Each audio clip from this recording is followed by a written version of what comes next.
Next up, the University of California on the West Coast. Woohoo! Bob, you made it. All right.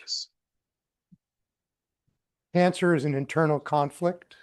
Natural selection within the body favors faster growing cells, which develop into tumors and overwhelm the interests of the individual. But exactly what kind of conflict is cancer in the broader notion of internal conflicts? And to start thinking about that, let's do a little historical review. So in the 1970s, Egbert Lee was interested in the Mendelian 50-50 segregation ratio in classic population genetics. And he said that, well, chromosomes are continuously competing for transmission to the next generation. So there's this continual pressure in the genome for meiotic drive. But in fact, in most organisms, most of the time, we see a 50-50 segregation ratio. We don't see meiotic drive. So he argued from that the genome must have ubiquitous structures that repress competition between chromosomes. So he explains the Mendelian 50-50 segregation ratio as a universal repression of competition within genomes. Around the same time in the 1970s, Richard Alexander was interested in the evolution of human sociality. And Alexander understood that the earliest human social groups were just small kin groups. And so kin selection was a sufficient explanation for the integration of individual interests into cohesive groups. But as human sociality continued, group sizes got larger and larger. And so Alexander said, well, then kin selection is going to be less and less of a force as group sizes grow larger. And so what integrates the interests of individuals? And he argued that moral systems and laws were mechanisms to repress internal competition within human social groups. And it's those systems that cause the integration of interests within human societies as they evolved, primarily for group against group competition. So we see by the 1970s well-developed notions of kin selection for integrating interests of individuals and groups, and also repression of competition. But the idea of repression of competition was still kind of a minor thing. Most people weren't really talking about it in the 1970s. Then the next big step in a little story here would be Leo Buss's book in 1987, The Evolution of Individuality. And Buss was interested in the fact that multicellularity evolved many times independently, and he wondered what integrated the interests of the cells into a cohesive individual. And he also noticed that the germ-soma separation evolved independently many times in the history of life. And so he argued that the germ-soma separation was crucial for the evolution of integrating the interests of cell lineages to make a cohesive individual level unit of selection. And his idea was that if the germline is separated out early in development and set aside in privilege for transmission to the next generation, and the rest of the cells were physically prevented from transmission, that would prevent cell lineage competition. The somatic cells being prevented from being transmitted to the next generation could not transmit their genes to the next generation. So they were essentially a reproductive, sterile caste. And the only way that the sterile caste somatic cells could increase their own fitness would be to increase the fitness of the individual as a whole, which would increase the fitness of their genetic relatives in the germline. Okay, so that was 87. The next year in 1988, Maynard Smith got all excited. He read Buss's book and he said, wow, this is a great problem. How do new units of selection evolve? How do the lower level interests get controlled so that we had integration at the group level? So Maynard Smith said, so he's really on to something. This is great. But I think he's wrong about the origin of multicellularity. Maynard Smith said, it's too complicated. It's much simpler than that. The way life has solved the problem of integrating the interests of cell lineages is the single-celled zygote. If all of the cells within an individual descend from that common ancestral zygotic cell, then relatedness is so high within an individual that you don't need to invoke all this complexity about repression of competition. So Buss had the right idea about the problem, but he had the wrong solution. And we're so used to thinking of the single-celled zygote, but once you think about it in this context, it's like, well, yeah, actually, that's something that happened. It isn't that single-celled zygotes are automatic in life. And so Maynard Smith said, okay, this is, it's a great problem, but I have the solution. He's wrong. If you knew Maynard Smith, that's kind of what he would say, probably. So that was 1980, and that was the origin of the major transitions in evolution. Modern discussion was really from that tension right in those years. So that sets a pretty good context for understanding a lot of problems in internal conflict and also for cancer. But there's one key conceptual point that's really missing from that. And so to motivate the next conceptual point, let's do a little thought experiment. And let's think about microbes. And just to pick something to talk about, we'll think about a bacterium, but it could be any single-celled microbe.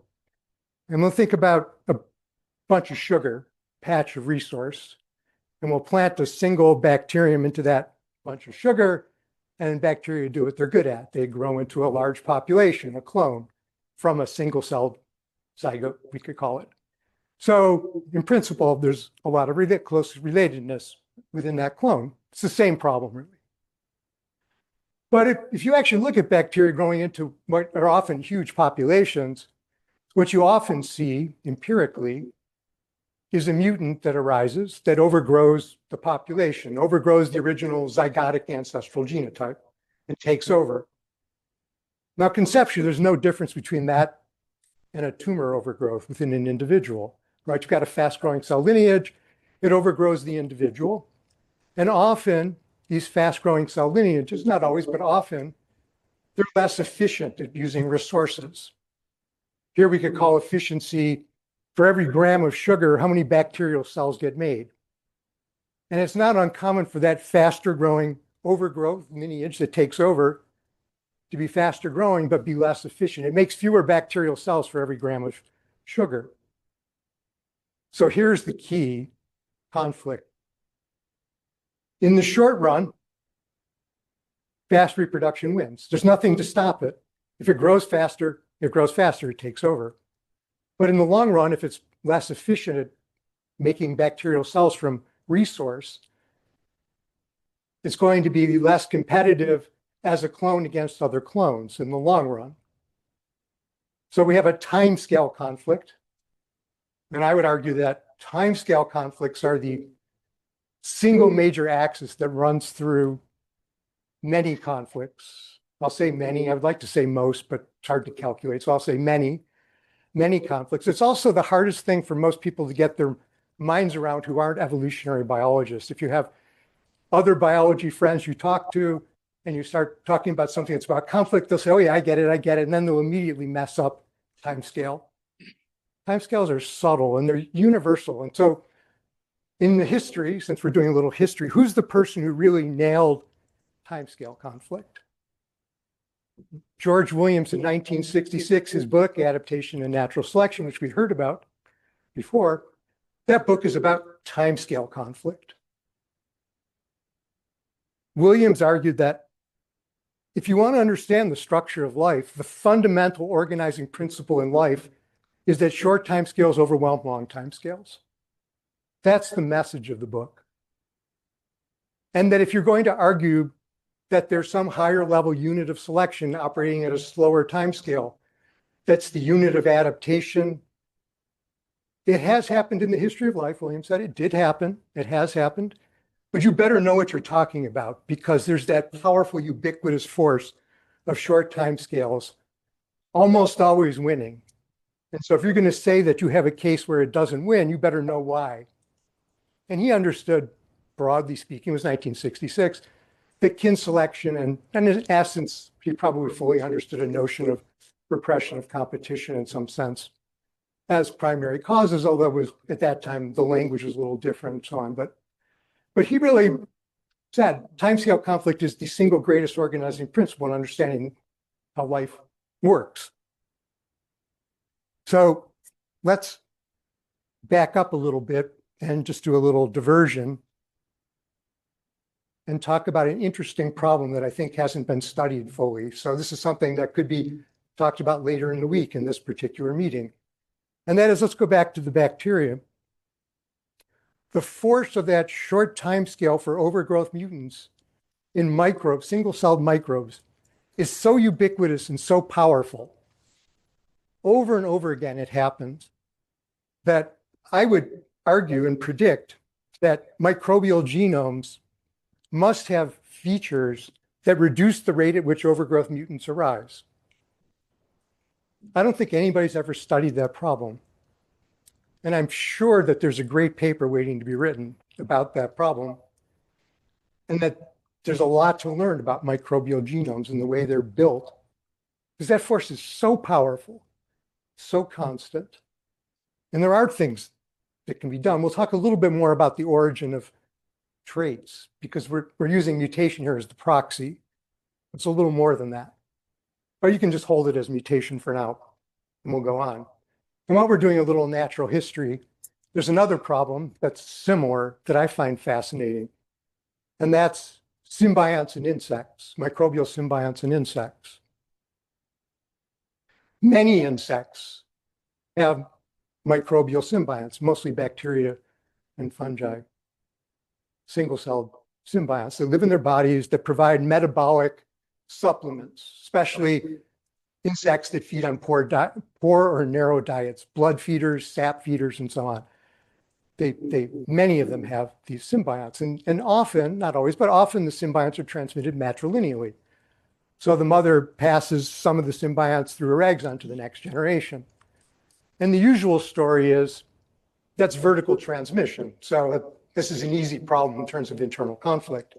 Since the symbiont genes and the insect genes are transmitted vertically in the same way, there's no conflict of interest, because vertical transmission means same kind of transmission. But that's wrong. Because imagine the population of symbionts in the mother, bacteria, let's say.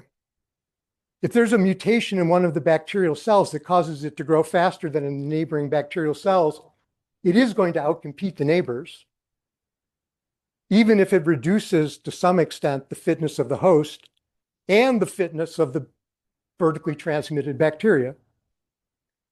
So from the insect's point of view, that's not good. So what do the insects do about it?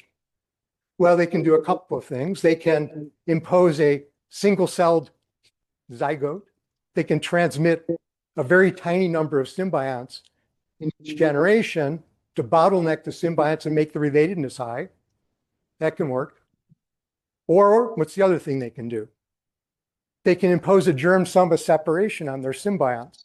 They can physically set aside some of the symbionts early in development to have access to the germline and prevent the rest of the symbionts from germline access. And I think there's some indication that things like that actually do happen in insects. So we have is an immense number of origins of the same problem that Buss and Maynard Smith were arguing about, right? And the same potential solutions played out over and over and over again in insects.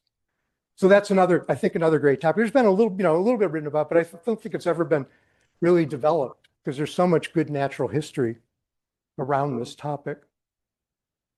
And so we see that sort of Buss versus Maynard Smith tension makes a nice little theme to build up the story of conflict and how interests of individuals within groups can be integrated. And we see that the mutation rate, or maybe we should say the origin of novelty, is really important. In the Buss versus Maynard Smith argument, that was the tension, and they understood that. Maynard Smith said, if you have a single-celled zygote, you're not going to get enough mutation pressure in the lifetime of an individual to worry about. So you don't need this germ-soma separation complexity. And the germ-soma separation is there, but it's doing something else. And Buss was like, well, I don't know about that. Maybe there's enough mutation pressure.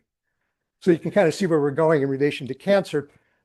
And I still think this tension between Buss and Maynard Smith and the mutation rates still kind of an open question in my mind. Most germ-soma separations happened in fairly small multicellular organisms. So the question of whether mutation pressure is sufficient or not, I don't really know. But it's an interesting thing to think about. And now if we're going to move a little bit more towards cancer slowly, but we have the same ideas in mind. And so let's transition and think about our own bodies in the same context, but about mutation pressure and cell lineage overgrowth, because that's what a tumor is. It's a cell lineage overgrowth in a multicellular organism. And so we can start out and say, how much mutation pressure is there from our single-celled zygote? Your body grows into how many cells? Manus told us earlier today, were you paying attention? He had 37 trillion, which is the most recent number I have is 37, but he's got 36. We're close. But in order to make a body, many cells die. So let's just say probably 100 trillion cells are made, actually probably more because a lot of cells die. But we'll take 100 trillion to round things around to get an order of magnitude. That's 10 to the 14th. Now, how much mutation pressure is there going to be? Well, let's take a single locus, a single protein coding locus in the genome, and say that typical mutation rate per cell division is about 10 to the minus 6 per gene per cell division, on the order of. Now we have 10 to the 14 cells, but how much cell division is there to make 10 to the 14 cells? That's an easy problem mathematically. Every time a cell divides, you go from 1 cell to 2 cells, you add 1 cell. So if you want to add 10 to the 14 cells, you need 10 to the 14 cell divisions.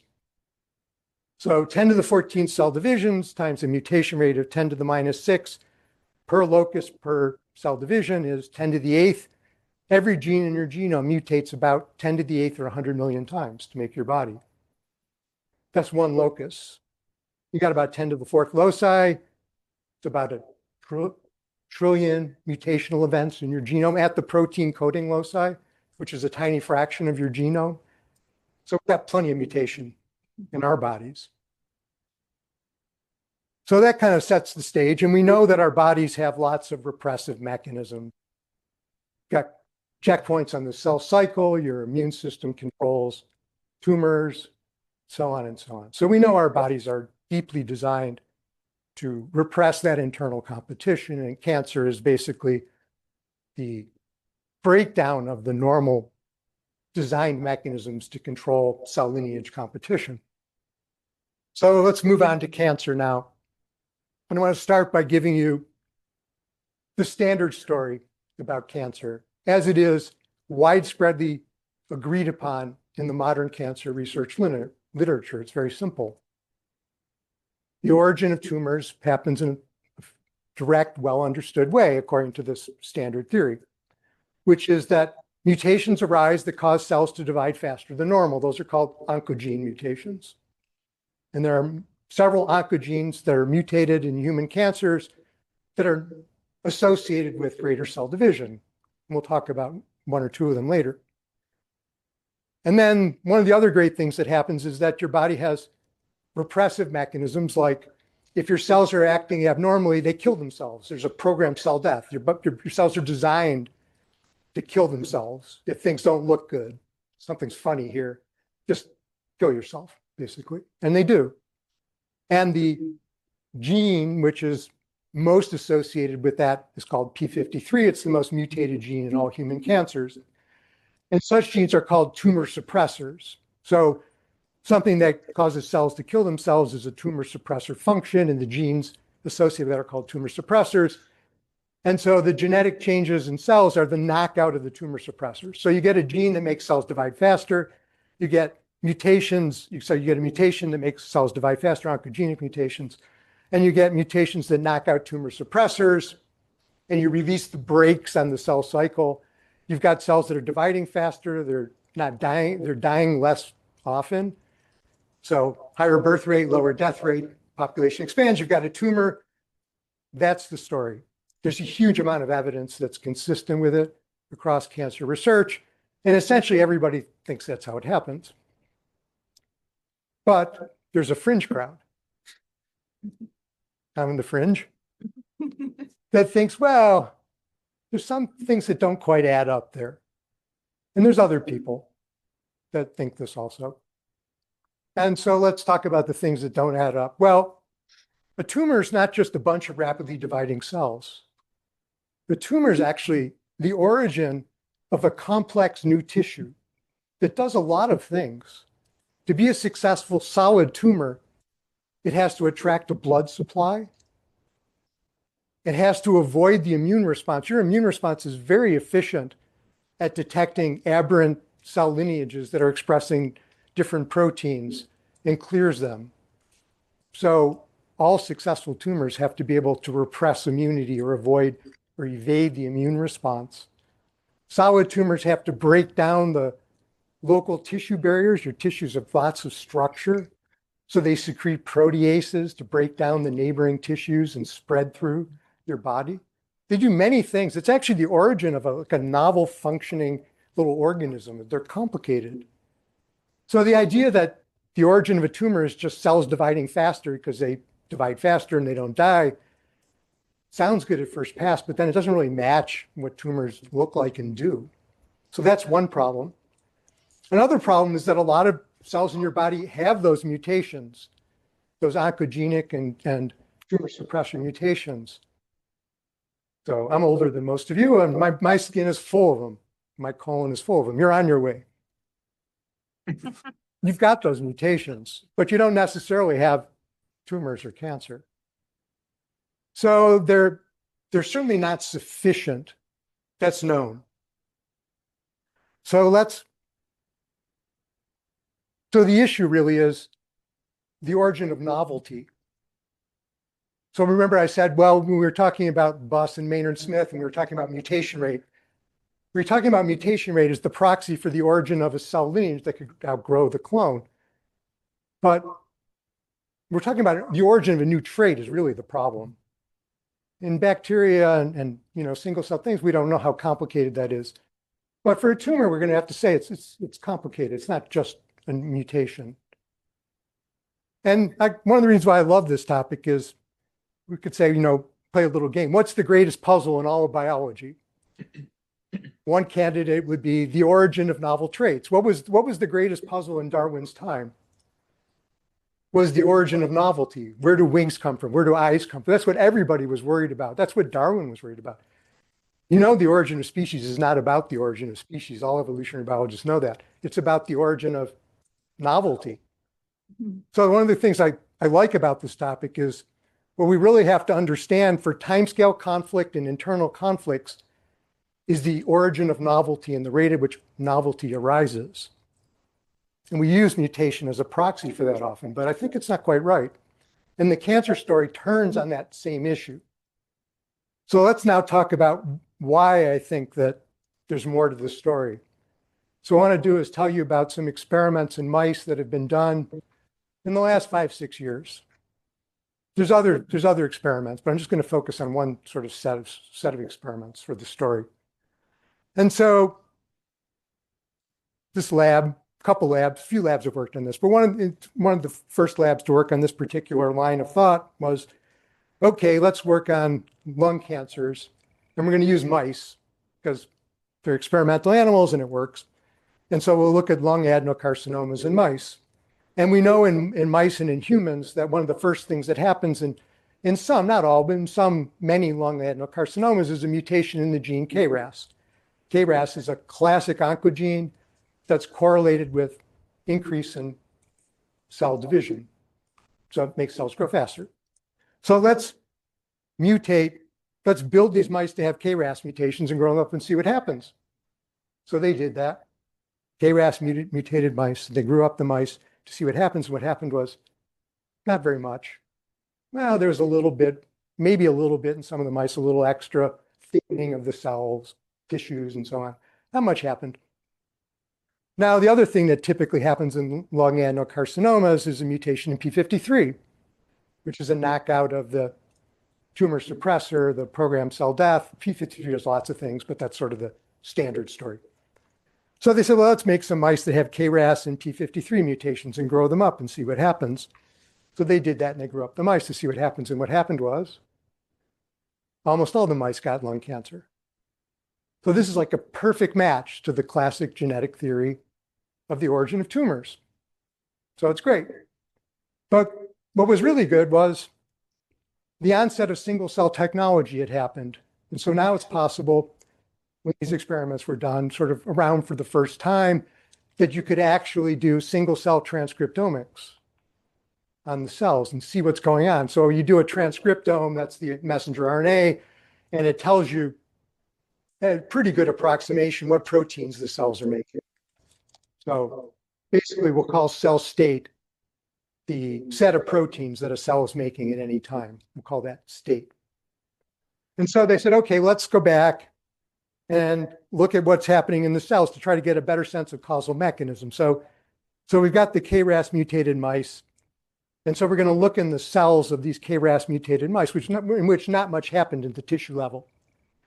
And what happened was, so this is lung epithelial cells, and they look at the KRAS mutated cells. And in the normal tissue, the lung epithelial cells are expressing lung epithelial proteins. But in the KRAS mutated cells, they're expressing lung epithelial proteins because they're still lung epithelia. But they're also expressing some other things. They've sort of been a release on terminal differentiation.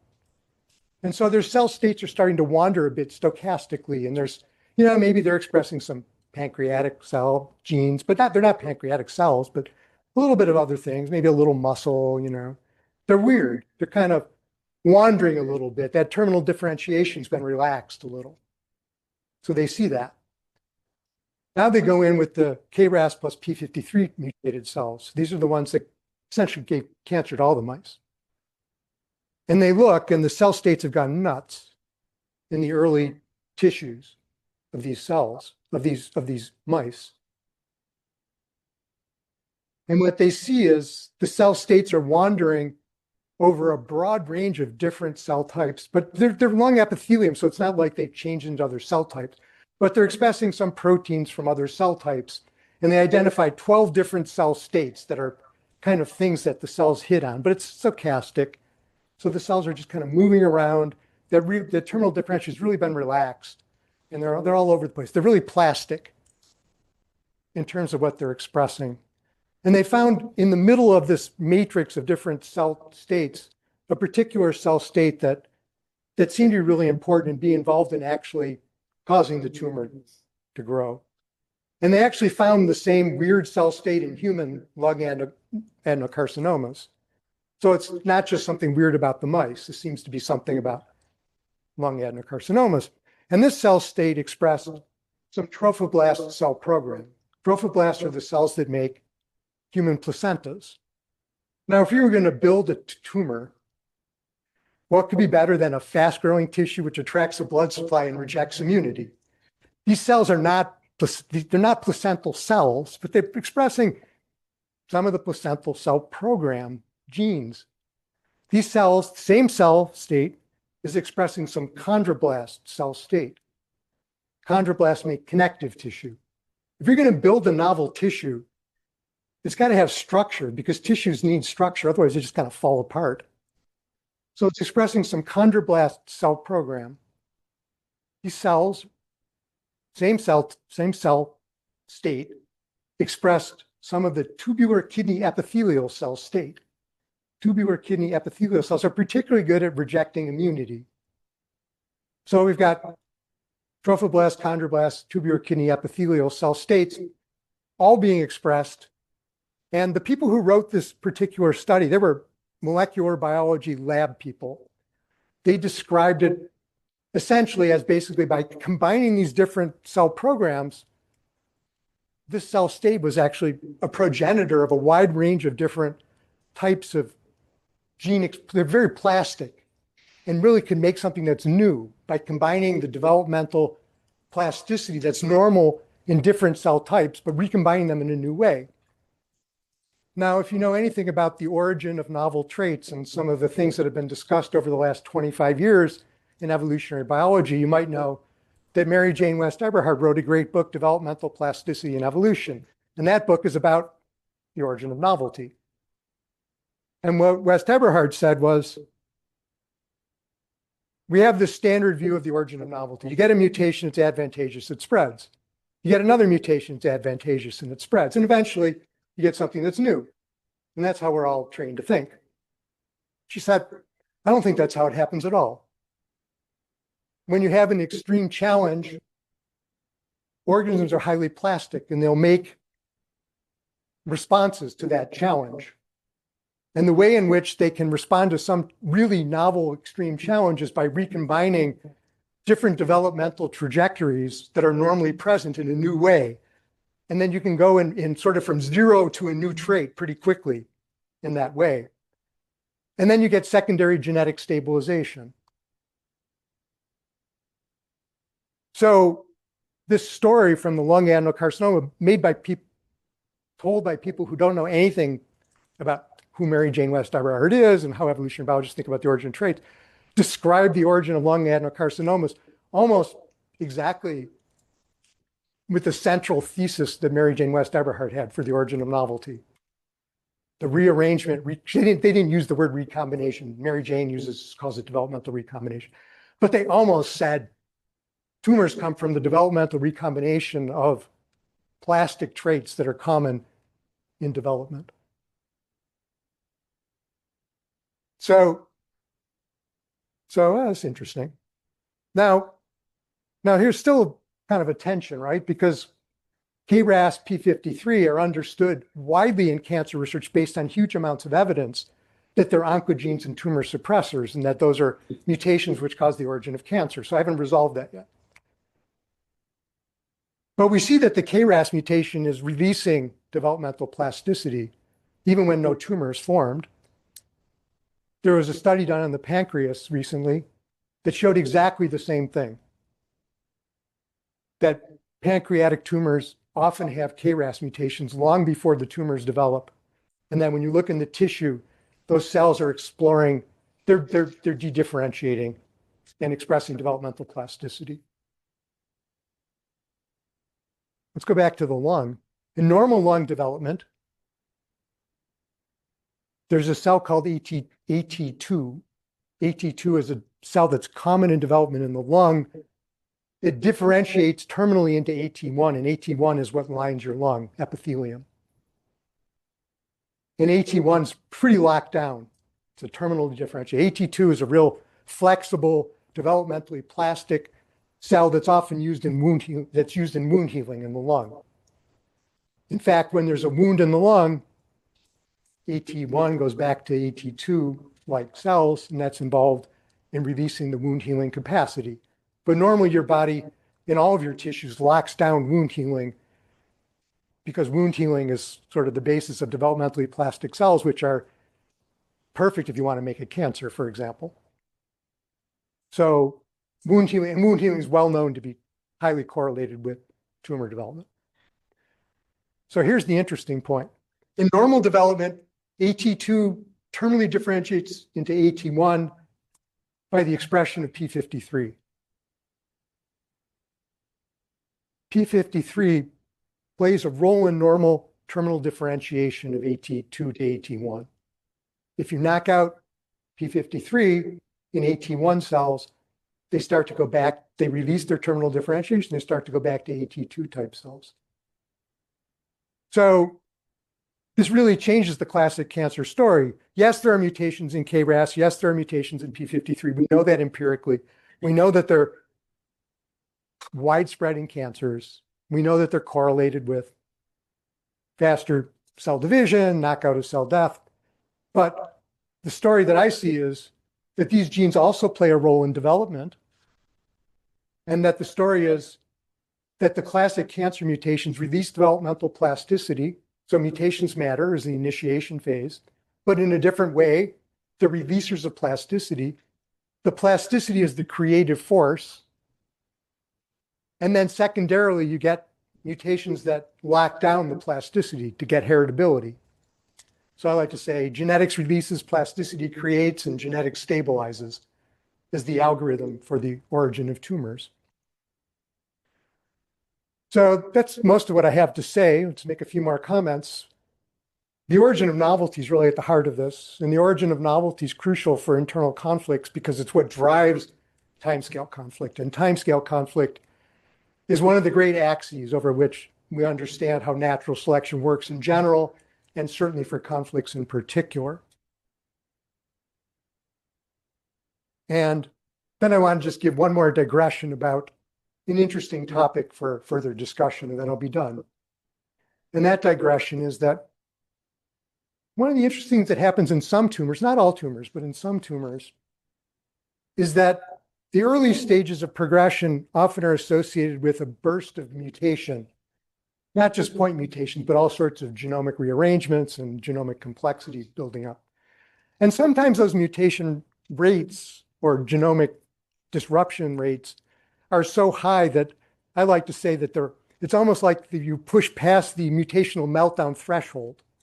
So there's a burst of genetic variety, but that over the course of tumor development, that gets stabilized. So I like to think of it as a trajectory where you get this burst of really high mutation rate, perhaps past the mutational meltdown threshold that cells and tissues couldn't tolerate for long, but a burst of it can really release a lot of variability. And then there's secondary mutations that stabilize it as the tumor develops. And so you get this trajectory. And it's interesting, and it's been noted before, and there's known mechanisms associated with all of the phases. So it's not unknown or uncommented on. But I think from an evolutionary biologist perspective, it's kind of an interesting challenge from a modeling point of view and a conceptual point of view as to what those trajectories are like and how they affect the actual tumor progression process and what sort of selective pressures are happening at the different stages. And of course, it's a little bit different if you factor in the notion that some of those changes are associated with plasticity and some of the changes are associated with more classic notions of tumor mutations. So I'm not arguing that the classic tumor mutations don't happen and so on. The amount of evidence that it correlates tumors with mutations is immense. But I think it can be reframed when you start to see a lot of the classic tumor mutations are misunderstood in what they're doing, and that a lot of them play these roles in development, which really haven't been given much attention. There's a lot of discussion of plasticity in tumors for late-stage tumors and metastatic spread, but very little about the origin of tumors. The origin of tumors is just like a classic population genetics story. You get a mutation, it spreads, you get a mutation, it spreads, you've got a tumor. And that's how almost all of cancer research is framed. But I think that there's really a reframing here, which is interesting in terms of cancer, and it's interesting in our general understanding of internal conflicts. I think that there's other aspects of internal conflicts where we're also purely focused on mutations, but I'm not sure that that's really the origin of the novel traits that are driving the conflicts all the time, because I don't think that that's often where really novel traits come from. That if you've ever read about the Baldwin effect or the related sorts of things, that our classic notions of fitness landscapes and mutation really don't match what almost certainly is true about the relation between phenotypes and genotypes and the origin of novelty. It's a more general point, but I think that's almost a universal truth about evolutionary theory. So that's enough. Thank you.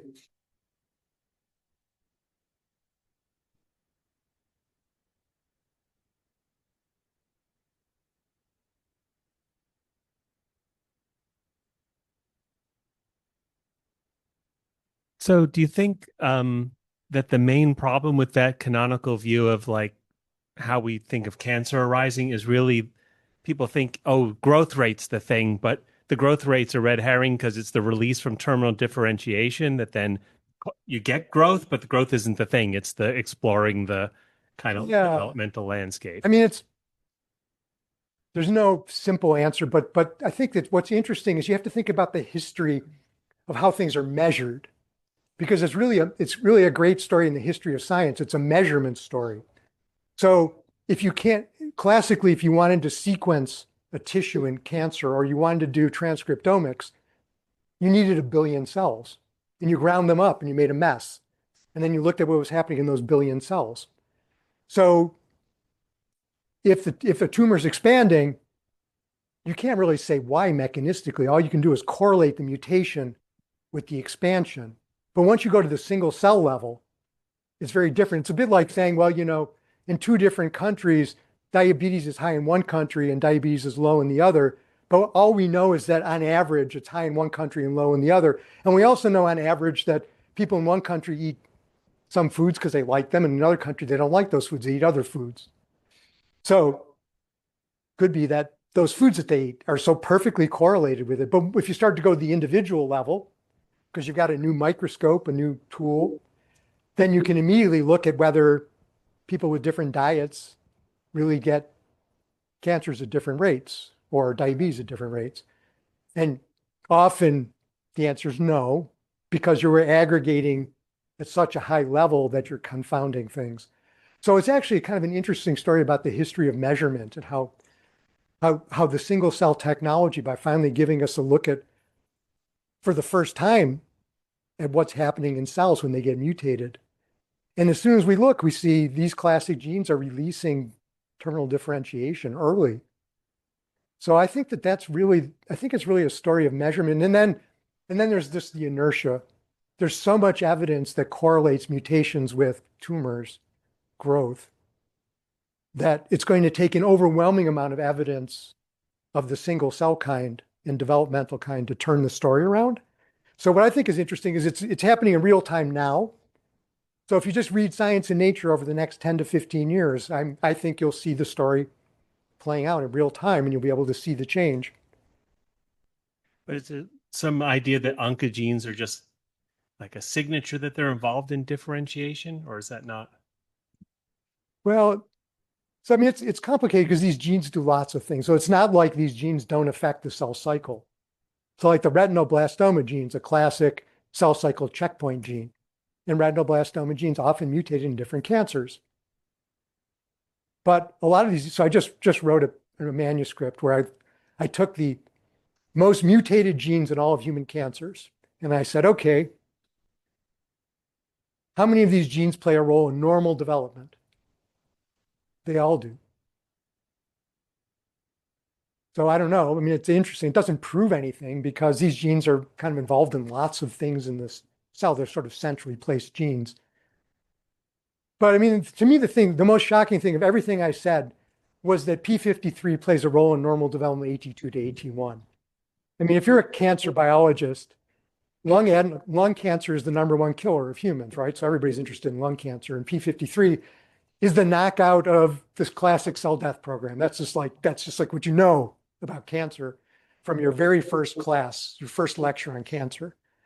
And it's like, well, actually, P53 is normally involved in the AT2 to AT1, and you knock out P53 and AT1 goes back to AT2, and AT2 is a developmentally plastic cell.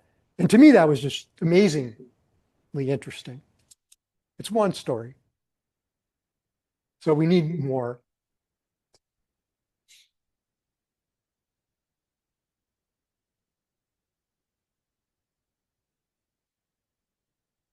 Thank you. I just wanted to circle back to, because I really like the point you made in the end in terms of genomic instability.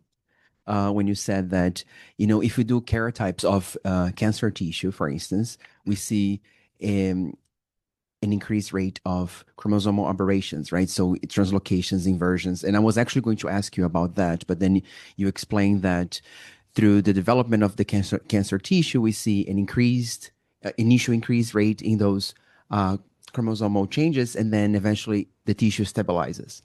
But if not wrong, you mentioned that some mutations seem to surface and stabilize that rate of change.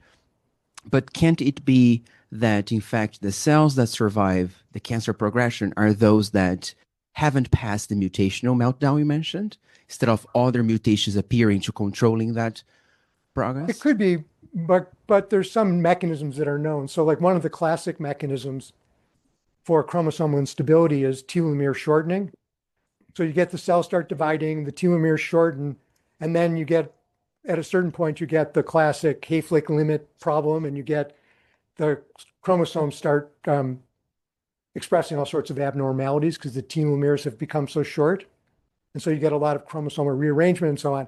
And then what you do is secondarily, you turn back on telomerase. And telomerase stabilizes the chromosome tips and then reduces the rate at chromosomal aberrations arise. So there you've got a nice mechanistic story where you do get an increase in chromosomal instability and then a secondary stabilization. And this is known to be a pattern in some tumors. what you said can also be true. I mean, the thing about cancer is that it never pays to think, oh, it happens like this, because you've got many different tissues in your body, and cancer happens differently in different tissues. There's a lot of different properties of the tissues. And even within a given tissue, there's often really different stories. There's a classic pathway for colon cancer, and then there's one or two other pathways that are very distinctive that don't share any of the features of the classic. So you have many, many, many cancer pathways in your body. And so it's very, so whenever anybody says, and like you said, I agree, that, but couldn't it happen this way? And is there any evidence? Usually the answer is yeah, it could happen that way. You have to be careful about any generic thing. I do think there's a certain generic aspect that we're going to discover, that most cancers really are related early with release of developmental terminal differentiation and exploration of cell state and plasticity. But I still think you'll be able to find some tumors that really look like they're more like a classic oncogene tumor suppressor story. I would never say that there's no cancer is going to follow that pathway. Like retinoblastoma, for example, seems to be very simple genetically. And it makes sense because your retina has about 1 million cells, which means that the expected number of mutations is about 1 for a normal formation of a retina. And so retinas don't need a lot of repressive mechanisms. And the kinetics of retinoblastoma onset match that story, suggesting that there are not a lot of protections against retinoblastoma because your retinal cells divide and then stop dividing by the time early in life. And it's not a lot of cell division. So the pressure to form tumors for the origin of novelty is weak. And so the number of protective mechanisms is low. Your colon tissue divides continuously throughout your life, and your colon tissue turns over about once per week. So the pressure's high.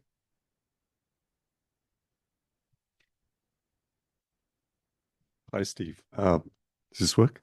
Yeah. That was a lot of fun. But what does that lead on? Does that lead on to thinking about comparative biology of cancer?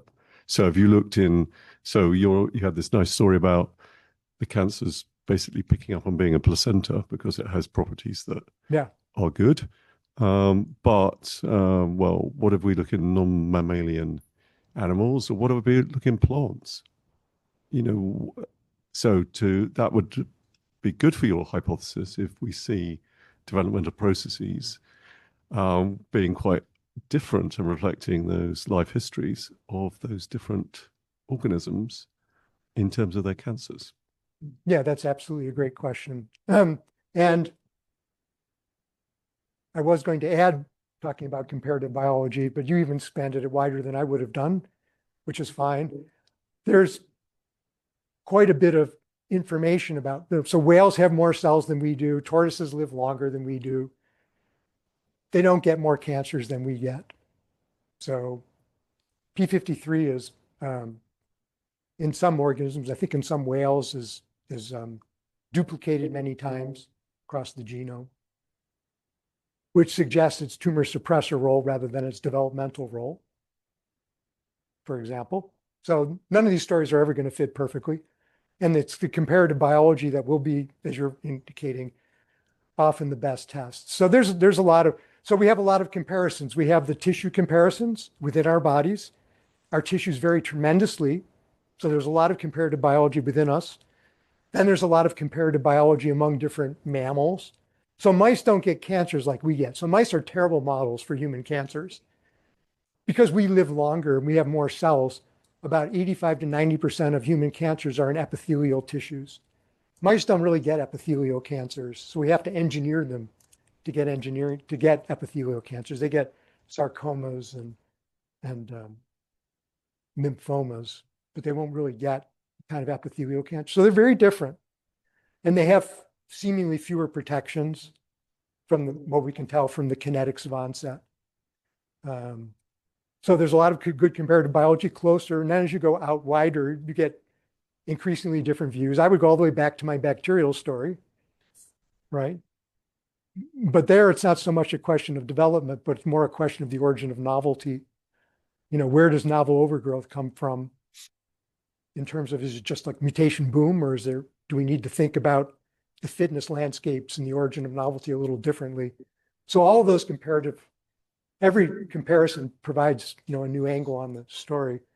But it's a very rich story. One of the things I love about cancer is I like to tell my students, the single greatest technology in biology is the knockout, because that's how you do reverse engineering. And cancer is the natural knockout of all the ways in which your body is designed to protect you against cancer. And if you look at modern molecular biology and cell biology, the vast majority of what we know in modern cell biology and molecular biology comes from cancer studies. Now, there's two possible explanations. One is, well, they just have more money than everybody else. And everybody's terrified of cancer, so they study it a lot. That's true. But the other story is that cancer biology sits at the nexus of how our body's designed, because it's the failure of the normal design features of our cells in our molecular biology. So your comparative biology thing really goes all the way down to the lowest level in our bodies out. I think it's a very good way of organizing the study of a huge amount of biology.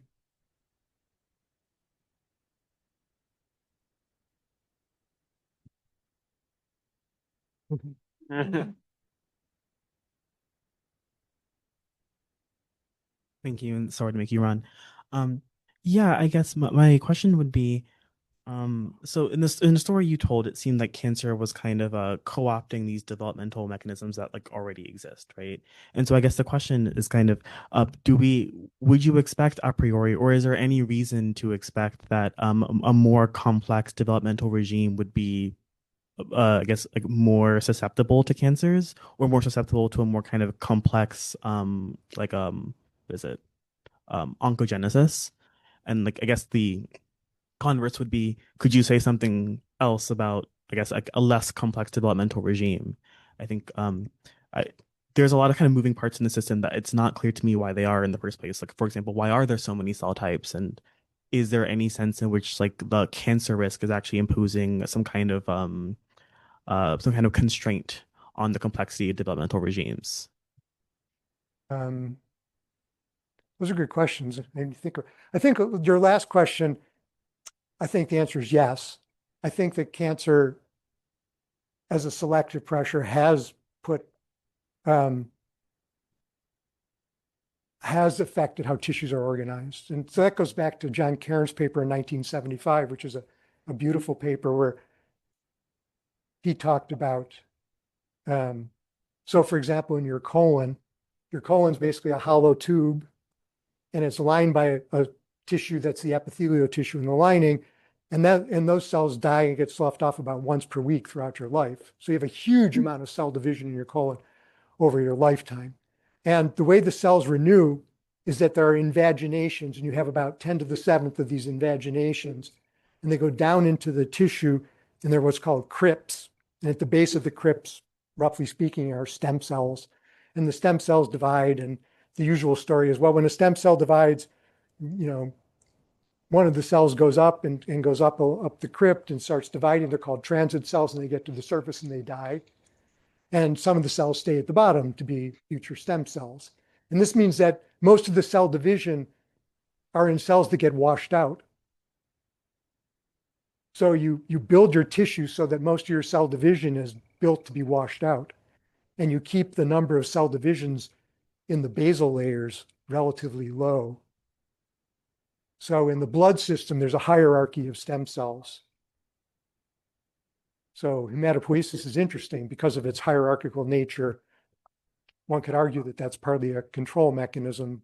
There's other reasons for it in the blood system probably, but so I think that tissue architecture is influenced by controlling cancer.